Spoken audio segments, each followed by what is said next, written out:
Hello, hi, and welcome back to the video series lecture. Once again, welcome back to the 11th Commerce OCM video series lecture. आज हम फिर से एक particular topic के बारे में पढ़ेंगे, लेकिन आज का जो टॉपिक है वो थोड़ा सा लेंदी हो सकता है बिकॉज हम थोड़े से टॉपिक्स अब फिलहाल क्लब करने जा रहे हैं। ठीक है, तो वीडियो लंबा है, इसके लिए भागेगा मत, बट वीडियो को आप सुनते रहिए, समझिए क्या कहना चाहता है, थोड़ा समरी लीजिए और फिर अपने दिमाग लगा के थोड़ा से आंसर्स को करेक्ट कीजिए। ठीक है, तो बेसिकली द पॉइंट इज आपको वीडियो लंबे है इसलिए छोड़ के नहीं जाना। आपको बस सुनना है, ध्यान से सुनना है, क्या टॉपिक है, क्या कंटेंट है, क्या एग्जांपल्स दिए जा रहे हैं, और उस हिसाब से आपको अपने जो एग्ज़ाम्स है उसके लिए प्रिपेयर करना है। ठीक है, तो चलिए आज हम बात करने वाले हैं बिजनेस ऑब्जेक्टिव्स के बारे में। All business activities are guided by business objectives या फिर सोशल ऑब्जेक्टिव्स। हर इंसान के लाइफ में, हर बिजनेसमैन के लाइफ में या फिर हर बिजनेस में कुछ न कुछ ऑब्जेक्टिव्स होते हैं, कुछ न कुछ एम्स होते हैं। हम कुछ चीज़ हासिल करने के लिए या फिर कुछ चीज़ सोच कर या फिर कोई एक एंड रिजल्ट के लिए हम लोग काम करते रहते हैं। तो जब बिजनेस के बारे में बात करते हैं तो दो ऑब्जेक्टिव्स है बिजनेस के, एक इकोनॉमिकल ऑब्जेक्टिव, दूसरा सोशल ऑब्जेक्टिव। इकोनॉमिकल ऑब्जेक्टिव का मतलब है कि इन रिटर्न हमें क्या मिलेगा और उसके लिए हमें क्या क्या करना पड़ेगा। ठीक है, हमें ऑब्जेक्टिव या फिर एम्स लेकर चलने पड़ेंगे। तो इकोनॉमिक ऑब्जेक्टिव में सबसे पहला पॉइंट और सबसे कॉमन पॉइंट है, दैट इज अर्निंग प्रॉफिट। हम लोग प्रॉफिट के लिए काम करते हैं और जो भी काम करेंगे वो प्रॉफिट के लिए करेंगे, वरना नहीं करेंगे। यही बिजनेस या फिर बिजनेसमैन का एक स्लोगन होता है। कोई भी इंसान, चाहे आप हो या मैं हूँ या कोई भी छोटे मोटे दुकानदार हो, हर इंसान 10 रुपये इन्वेस्ट करेगा तो 10 रुपये से ज़्यादा रिटर्न्स वो पाने की कोशिश करेगा। ठीक है, then second economical objective is searching new customers. So profit कैसे कमाएंगे? रेगुलर उन्हीं उन्हीं कस्टमर्स को प्रोडक्ट बेचकर या फिर नए नए कस्टमर्स को बनाकर। तो अल्टीमेटली नए कस्टमर्स को सर्च करना है, तो हमें अपने नए कस्टमर्स के लिए कुछ ना कुछ नया देना बहुत ज़रूरी है। प्लस नएपन के साथ साथ हमारा जो एग्जिस्टिंग कस्टमर है उसको मेंटेन करना बहुत ज़रूरी है, ताकि नए कस्टमर्स तो आ रहे और पुराने कस्टमर्स भी रहे तो हमारा प्रॉफिट बढ़ता जाए। वरना ऐसा होगा कि नए कस्टमर्स के चक्कर में हमने पुराने कस्टमर्स पे ध्यान ही नहीं दिया और हमारे पुराने कस्टमर्स हमें छोड़कर चले गए। तो इससे क्या होगा, हम प्रॉफिट के जगह में लॉस देखने को मिलेगा। सो हमेशा याद रखिए कि जो एग्जिस्टिंग कस्टमर है उनका भी ख्याल रखना है, साथ ही साथ नए कस्टमर्स को हमें ढूंढना है, अट्रैक्ट करना है। अब नया कस्टमर कैसे आएगा? इनोवेशंस के साथ। कोई भी कंज्यूमेबल प्रोडक्ट है तो उसमें टेस्ट में चेंज करें, प्रेफरेंसेस में चेंज करें, देखें क्या सीज़न चल रहा है, क्या फेस्टिवल सीज़न है, उस हिसाब से आपके प्रोडक्ट में थोड़े बहुत चेंजेस करना ज़रूरी है। हर बार चेंज करना इज़ नॉट रिक्वायर्ड, क्योंकि सीज़न टू सीज़न आप अपने प्रोडक्ट्स में कोई चेंजेस नहीं करोगे, लेकिन ऑफर्स में चेंजेस कर सकते हो। जैसे कि अब चल रहा है गणपति का फेस्टिवल, तो आपने आपके जो लेज़ है, चीटोज़ है या फिर जो भी चिप्स या फिर स्नैक्स के पैकेट्स है, उसमें लकी गणपति का एक स्कीम डाल दीजिए। तो जो भी लोग इंटरेस्टेड है, जिन्हें भी लगता है ये थोड़ा एक्साइटिंग या थ्रिलिंग है, चलो देखते हैं कि क्या हमें लकी गणपति बप्पा मिलने वाले हैं या नहीं। तो 100 पैकेट में से 10 पैकेट, 15 पैकेट, 50 पैकेट, जो भी आपका रेशियो रहेगा, 10%, 15% या 50%, उस हिसाब से उन पैकेट्स में गणपति बप्पा जी का जो मूर्ति है वो उसमें पैक कीजिए और लोगों तक पहुंचाइए। इससे क्या होगा कि लोगों में एक नया ट्रेंड चालू होगा, लोगों को पता चलेगा कि हर बार ये प्रोडक्ट कुछ ना कुछ नया करता है। तो नवरात्रि के टाइम पे आप कोई टिकट ऑफर दीजिए या कूपन ऑफर दीजिए या फिर कोई भी एक पर्टिकुलर फेमस जगह का टिकट डिस्काउंटेड वाउचर दीजिए, X Y Z. So innovation आपको बार बार देना है। अगर आप कोई प्रोडक्ट सेल करते हैं जो नॉन कंज्यूमेबल है तो उसमें आप क्या नया दे सकते हैं वो देना आपको मैंडेटरी। अगर आप कोई प्रोडक्ट में चेंजेस नहीं कर सकते, जैसे ऑटोमोबाइल प्रोडक्ट्स है, आप किसी टू व्हीलर या फोर व्हीलर के प्रोडक्ट्स को या फिर पार्ट्स को सेल करते हैं, तो उसमें सर्विस में आपको कुछ ना कुछ इनोवेशन करना ज़रूरी है। तो बेसिकली आपको रिसर्च एंड डेवलपमेंट पे काम करना है, मार्केट को सर्वे कीजिए, टेक्नोलॉजी का इस्तेमाल कीजिए। नेक्स्ट इकोनॉमिकल ऑब्जेक्टिव है कि जो भी रिसोर्सेज हमारे पास है वो बेस्ट पॉसिबल तरीके से हम उन रिसोर्सेज का इस्तेमाल करें। नाउ रिसोर्सेज मतलब जहाँ से भी हमें अपना काम करवाना है वो प्रॉपरली करें, चाहे वो प्रोडक्ट्स के थ्रू हो, चाहे वो लेबर्स के थ्रू हो, चाहे वो मशीन के थ्रू हो, कुछ भी हो। तो हमारे बेसिकली रिसोर्सेज लिमिटेड है और अल्टीमेट बेसिकली अल्टरनेटिव यूजेस हम हमारे रिसोर्स का करते हैं। तो जितना ज़्यादा हम एक पर्टिकुलर रिसोर्स का यूज़ कर सकते हैं उतना ज़्यादा हमें यूज़ करना है। फॉर एग्जांपल एक 10 बाय 10 का प्लॉट है, तो उस 10 बाय 10 के प्लॉट में अगर आपने बिजनेस चालू किया तो कितना ज़्यादा से ज़्यादा आप मटेरियल्स रख सकते हो या मैन्युफैक्चरिंग कर सकते हो, तो उतने छोटे जगह में मैक्सिमम उसका यूज़ आपको करना है। आपको मैन्युफैक्चरिंग सेटअप भी करना है, आपको गोडाउन भी बनाना है, मटेरियल्स के जगह भी रखना है। तो 10 बाय 10 का जो जगह है वो किन किन लोगों के लिए यूज़फुल होगा, तो स्टेशनरी वालों के लिए यूज़फुल होगा। जो ग्रेन्स को आटे में बदलते हैं, चक्की वाले जो है वो, कोई छोटा मोटा सलून स्टार्ट करना है वो, तो अलग अलग बिजनेस अपॉर्चुनिटी है जो इन छोटी जगहों में कर सकते हैं। These things are possible. तो इसको बेसिकली कहते हैं ऑप्टिमम यूटिलाइजेशन ऑफ रिसोर्सेस।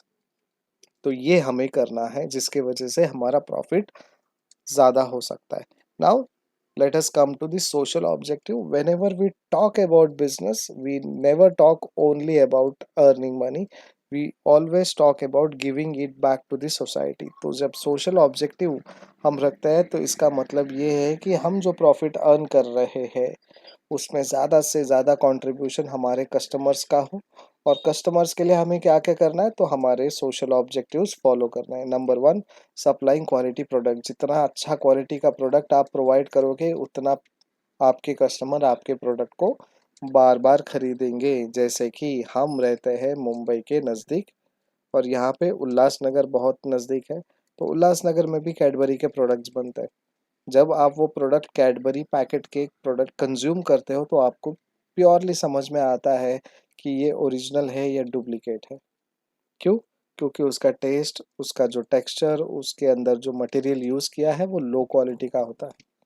ठीक है, तो कॉस्ट कम में बनाते हैं और ब्रांडेड प्रोडक्ट का नाम उसे चिपकाते हैं और वो 10 रुपया या 20 रुपया जो भी प्रोडक्ट के प्राइजेस है वो चार्ज करते हैं। इसके वजह से क्या होता है, एक्चुअल कंपनी के प्रोडक्ट का नाम खराब होता है। So company should keep in mind कि आपके कंपनी के प्रोडक्ट का सेकेंड वर्जन या फिर सेकेंड कॉपी चल रहा है या नहीं चल रहा है। अगर है तो आपके रिटेलर को स्ट्रिक्टली वार्न कीजिए, वो आपको बाई नहीं करना है, बिकॉज इस वजह से हमारे कंपनी का जो ट्रेडमार्क टेस्ट है, जो ट्रेडमार्क क्वालिटी है वो खराब हो रहा है, लोगों में गुडविल खराब खराब हो रहा है। सो हमें ध्यान देना है कि प्योरिटी, सेफ्टी, ड्यूरेबिलिटी, यूटिलिटी, ये सारी चीज़ें हमारे प्रोडक्ट में हो। सेकंड, अवॉइड करें अनफेयर ट्रेड प्रैक्टिस में। कोई भी अगर आपके प्रोडक्ट्स में अनफेयर चीज़ हो रही है तो वो अनफेयर चीज़ अवॉइड करें। जैसे कि पार्ले जी का जो लेज़ है उसमें हम लोग अक्सर ये कहते हैं कि 5 रुपए का प्रोडक्ट है बट 1 रुपए का चिप्स भी प्रॉपरली नहीं देते। पैकेट तो बड़ा है बट चिप्स तो बहुत कम आते हैं। उसके कंपैरिजन में हम दूसरे प्रोडक्ट्स को देखते हैं तो वो ज़्यादा चिप्स देते हैं as compare to less. So they may have their own policies, but कई बार इन वजहों से हम लोग क्या करते हैं, अनफेयर काम चालू करते हैं। अनफेयर मतलब कोई भी रेगुलर प्रैक्टिस है उसमें गलत काम करना। तो चक्की वाले के पास जब हम लोग जाते हैं 5 किलो का गेहूँ देते हैं उसे और कहते हैं कि 5 किलो का गेहूँ आटे में बदल के दे। तो वो जब मशीन में ग्राइंड करते रहते हैं उसके बाद हमें पता चलता है कि इसमें 100 ग्राम 200 ग्राम कम हो गया है। तो एक बार दो बार आप ऑब्जर्व करोगे, तीसरी चौथी बार आप उन्हें वॉर्न करोगे, अगर नहीं सुन रहे तो आप अपना जो आउटलेट है या जो चक्की पिसाने का जगह है वो चेंज करोगे। क्यों? क्योंकि वो अनफेयर ट्रेड प्रैक्टिस कर रहा था। आपने 5 किलो दिया है गेहूँ पिसाने के लिए तो आपको 5 किलो आटा ज़रूर मिलना चाहिए। 5 6 10 ग्राम का फ़र्क हो सकता है, मशीन में अटक सकता है, लेकिन प्रॉपरली आपको जितना प्रोडक्ट है आपका उतना आपको आउटपुट देना बहुत ज़रूरी है। राइट? सो जो प्रॉपर मेजरमेंट है उस हिसाब से आपके रिटर्न्स होने चाहिए। प्लस मार्केटिंग करते टाइम पे हम लोग मिसलीड नहीं करने चाहिए लोगों को। जो एडवर्टाइजमेंट में हम दिखा रहे वही हमारे प्रोडक्ट्स में हो। हम लोग कोई भी टर्म्स कंडीशंस या कोई भी प्रॉमिसेस हम गलत ना दें, इस पे ध्यान देना बहुत ज़रूरी है। अगर कोई भी इंसान आपको किसी भी जगह में कोई भी इम्पोर्टेंट जो इन्फॉर्मेशन है वो बता रहा है and then throughout the time जो भी आपने प्रोडक्ट लिया है या सर्विस लिया है वहाँ पे वो आपको नहीं प्रोवाइड कर रहा है, then that is unfair trade practice. Then next social objective is employment generation. हमें अपने बिजनेस को ग्रो करना है तो अपने बिजनेस को एक्सपांड करना ज़रूरी है। जब बिजनेस एक्सपांशन होता है तो ऑटोमेटिकली हम एम्प्लॉयमेंट जनरेट करते हैं और जब एम्प्लॉयमेंट जनरेशन होता है दैट मीन्स हमारा बिजनेस ग्रो हो रहा है। सो बिजनेस शुड क्रिएट जॉब्स, चाहे वो स्किल्ड हो चाहे वो अनस्किल्ड हो, किसी भी तरीके का जॉब हमें प्रोवाइड करना है। वो डिपेंड करता है कि हमारा बिजनेस क्या है, हमारा क्या प्रोडक्ट है, क्या सर्विसेज है, उस हिसाब से हम स्किल्ड हो या अनस्किल्ड हो उन लोगों को जॉब देते हैं और एम्प्लॉयमेंट अपॉर्चुनिटी देते हैं, ताकि हम बहुत सारे इकोनॉमिकली बैकवर्ड लोगों को या फिर दिव्यांग पर्सनस को एक जीने का सहारा दें और वो इंडिपेंडेंटली जीने का एक जरिया पहुंचाए, ना कि dependent. The next is welfare of employees. हमें हमारे एम्प्लॉयज़ का वेलफेयर करना है, मतलब हमें हमारे एम्प्लॉयज़ का ख्याल रखना है।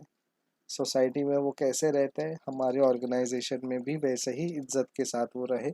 जो भी उनको सैलरी दिया जा रहा है, रेमुनरेशन दिया जा रहा है, उनको वर्किंग कंडीशंस हम दे रहे हैं, वहाँ पे कोई भी कमी ना हो और उन्हें ऑफिस में आने की इच्छा हो, ऐसा हमें एटमॉस्फेयर प्रोवाइड करना है।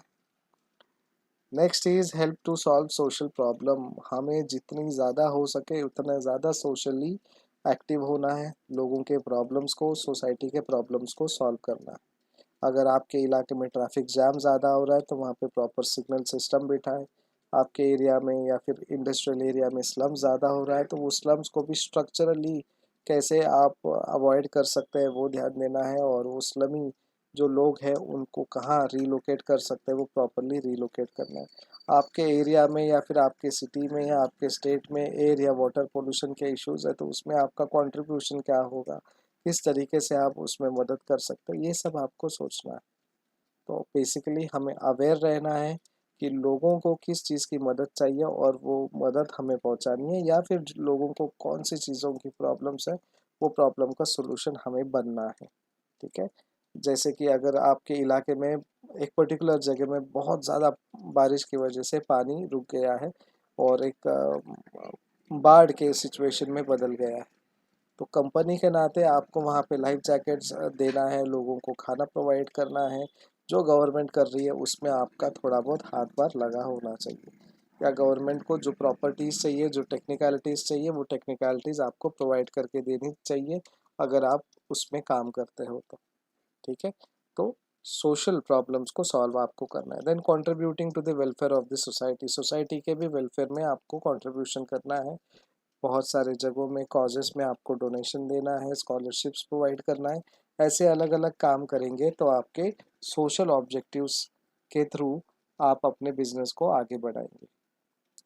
Now let us talk about role of profit in business. ये अलग कंसेप्ट है, छोटा सा कंसेप्ट है, एकदम शॉर्ट एंड स्वीट तरीके से हम पढ़ेंगे। बिजनेस में प्रॉफिट का रोल क्या है, तो सिंपल, प्रॉफिट का बिजनेस में बहुत अहम या इम्पॉर्टेंट रोल है। हर बिजनेस जब काम करता है, हर बिजनेस जब शुरू होता है या बिजनेस आइडिया जनरेट होता है तो अल्टीमेटली हम यही देखते हैं कि हमारा प्रॉफिट कितना होगा। अब प्रॉफिट का मतलब क्या है, तो प्रॉफिट का मतलब है रेवेन्यू माइनस टोटल कॉस्ट। हम लोग कितना कमा रहे, उसमें से हमारे टोटल कॉस्ट कितने ने गए, उसमें जो पॉजिटिव में बचा वो है हमारा प्रॉफिट। अब ये प्रॉफिट किन किन लोगों के लिए इम्पोर्टेंट है और क्या क्या करेगा, तो प्रॉफिट हमें रिटर्न्स देता है हमारे इन्वेस्टर्स को। अगर आपकी पब्लिक कंपनी है, लोगों ने आपकी कंपनी में इन्वेस्ट किया है तो वो प्रॉफिट उनको आप रिटर्न करते हो किसी न किसी तरीके से। ठीक है। तो इन्वेस्टर्स को जब हम प्रॉफिट रिटर्न करते हैं तो जब शेयर होल्डर्स को रिटर्न दिया जाता है तो वो कंसेप्ट क्या है उसे आपको नीचे कमेंट बॉक्स में बताना है। मतलब क्वेश्चन इज, हम as a shareholder company से क्या रिटर्न्स में लेते हैं। और उस पर्टिकुलर वर्ड या टर्म या कंसेप्ट को क्या कहते हैं वो आपको नीचे कमेंट बॉक्स में बताना है। ठीक है, चलिए। दूसरा, प्रॉफिट से क्या होता है, रिसर्च एंड डेवलप करने का अपॉर्चुनिटी मिलता है। जितना ज़्यादा प्रॉफिट होगा उतना ज़्यादा हम रिसर्च कर सकते हैं, उतने अच्छे तरीके से हमारे प्रोडक्ट्स को डेवलप कर सकते हैं। ग्रोथ डायमेंशन होता है, बिजनेस में एक्सपांशन कर सकते हैं, हमारे बिजनेस में एफिशिएंसी लेकर आ सकते हैं, लाइवलीहुड को अच्छे तरीके से मेंटेन कर सकते हैं, बिजनेस के रेपुटेशंस को अच्छे से मेंटेन कर सकते हैं। रिवॉर्ड फॉर रिस्क है हमारे लिए, जितना हम रिस्क लेते हैं उतना हमें प्रॉफिट ज़्यादा होगा, तो वो हमारे लिए रिवॉर्ड है। देन प्रॉफिट हमारे बिजनेस के सर्वाइवल का एक जरिया है। तो जितने भी पॉइंट्स हैं हमारे यहाँ पे वो सेम यही कहते हैं, रिटर्न्स टू इन्वेस्टर्स। तो अगर आपने कमेंट बॉक्स में बताया है रिटर्न्स टू इन्वेस्टर्स, तो देखिए, क्रॉस चेक कीजिए कि हम सही जा रहे हैं या नहीं जा रहे। तो जो भी लोग इन्वेस्ट करते हैं अपने बिजनेस में वो फेयर रिटर्न्स एक्सपेक्ट करते हैं। तो जो भी लोग इन्वेस्ट कर रहे हैं उन्हें हम इन्वेस्टर्स कहते हैं, और उन्हें पार्ट ओनर्स कहते हैं, शेयर होल्डर्स कहते हैं। और ये शेयर होल्डर्स क्या करते हैं, बिजनेस में प्रॉफिट अर्न करते हैं। लेकिन क्या हम उन्हें प्रॉफिट रिटर्न्स में देते हैं, क्या हम उन्हें प्रॉफिट के नाम पे वो पैसा देते हैं क्या रिटर्न्स में, तो नहीं। वो नाम क्या है, कंसेप्ट क्या है, अगेन कमेंट बॉक्स में जाइए, कमेंट कीजिए और फिर ये वीडियो को फिर रिज्यूम कीजिए। दूसरा point is research and development. हमने बोला कि एडिक्वेट प्रॉफिट होगा तो हमें रिसर्च करने के लिए बहुत पैसा ज़्यादा रहेगा, जिसके वजह से हमारा रिसर्च जो है अच्छे टेक्नोलॉजी के साथ काम करेंगे, जहाँ पे कॉस्ट जो है कम होगा। प्रोडक्ट्स में इनोवेशन हम लेकर आ सकते हैं। ग्रोथ एंड एक्सपांशन हमारे बिजनेस को रिटेन करने के लिए बहुत इंपॉर्टेंट है प्रॉफिट, और उसके साथ साथ में बिजनेस को एक्सपांड करने में भी मदद करेगा। और एक्सपांशन चाहे वो हॉरिजॉन्टल हो या वर्टिकल हो, किसी ना किसी तरीके का एक्सपांशन हमें मैंडेटरी है, रिक्वायर्ड है। एफिशिएंसी बढ़ाता है हमारे बिजनेस में, जैसे कि कोई भी पर्टिकुलर सर्विसेज हम प्रोवाइड कर रहे हैं तो वो बहुत अच्छे तरीके से, एस्केलेटेड तरीके से और एक्सेलेंट तरीके से हम वो काम को करें। अगर हम कोई ओल्ड मॉडल टेक्नोलॉजी यूज़ कर रहे थे तो उसे रोकें और नए मॉडल टेक्नोलॉजी को लेकर आए, चाहे वो प्रोडक्ट मैन्युफैक्चरिंग में हो या फिर किसी भी सर्विसेज में हो। बिजनेसमैन प्रॉफिट अर्न करता है, जिसका मतलब है वो लोगों को लाइवलीहुड दे रहा है, लोगों को ज़िंदगी दे रहा है। तो जितना ज़्यादा प्रॉफिट होगा हम उतना ज़्यादा लोगों का ग्रोथ कर पाएंगे, लोगों को प्रमोशंस दे पाएंगे, और उस वजह से हमारा जो वर्किंग कंडीशन है या फिर वर्किंग एटमॉस्फेयर है वो बहुत सेटिस्फैक्टरी तरीके से रहेगा। फिर reward for risk, profit consider किया जाता है हमारा रिवॉर्ड। क्यों? क्योंकि हम बहुत अलग अलग तरीके के रिस्क लेते हैं। सबसे पहला तो पैसा इन्वेस्ट करने का रिस्क, दूसरा हमारे लोगों का, हमारा जो मैनेजमेंट है, top management, lower management, middle management, उनके टाइम का रिस्क। उसके बाद हम प्रोडक्ट या सर्विसेज लोगों तक पहुंचाते हैं तो वो रिसीव करते हैं, उस रिसीविंग के टाइम पे उन्हें कोई प्रॉब्लम ना हो, वो भी हमारे लिए एक तरीके का रिस्क है। तो लोगों तक पहुंचने, गवर्नमेंट के पॉलिसीज़ फॉलो करने, लोगों के डिमांड्स को फॉलो करना, ये सब हमारे लिए एक पर्टिकुलरली रिस्क है। और ये रिस्क को हम धीरे धीरे सॉल्व करते करते हम रिवॉर्ड अर्न करते हैं, और वो रिवॉर्ड दो तरीके का है, एक गुडविल और दूसरा प्रॉफिट है। देन सर्वाइवल, बिजनेस अगर प्रॉफिट अर्न कर रहा है दैट मीन्स वो सर्वाइव कर रहा है, यानी जिंदा है। तो जो भी बिजनेसमैन थोड़ा भी बहुत प्रॉफिट अर्न करते हैं तो ये मानिए और ये सोचिए कि आपका जो बिजनेस है वो सर्वाइव कर रहा है, वो जिंदा है इस कॉम्पिटिटिव एनवायरनमेंट में। चलिए, टॉपिक को एक्सटेंड करके अच्छा लगा। अगले लेक्चर में हम बात करेंगे क्लासिफिकेशन ऑफ बिजनेस एक्टिविटीज़। और ये बिजनेस एक्टिविटीज़ दो तरीके के हैं, दैट इज़ इंडस्ट्री और कॉमर्स। अब यहाँ पे रोज़मर्रा की ज़िंदगी में जो हम बिजनेस देखते हैं या जो ट्रेड देखते हैं या जो कॉमर्स देखते हैं वही सब चीज़ें हैं। तो इसलिए थोड़े से शॉर्ट तरीके से हम अगले वीडियो लेक्चर में जाएंगे, लेकिन कोई भी डाउट होगा तो आप कमेंट सेक्शन में कमेंट कीजिएगा। अगले लेक्चर में या फिर जब भी वो कमेंट पढ़ेंगे और उसके बाद जो वीडियो लेक्चर होगा उसमें हम वो मेंशन करेंगे, ठीक है। या फिर उस डाउट के लिए अगर छोटा सा एक्सप्लेनेशन की ज़रूरत है तो वो टाइप करके भी आपको कमेंट सेक्शन में रिप्लाई किया जाएगा। टिल देन, मिलते हैं अगले लेक्चर में। Thank you so much. Bye bye. Take care.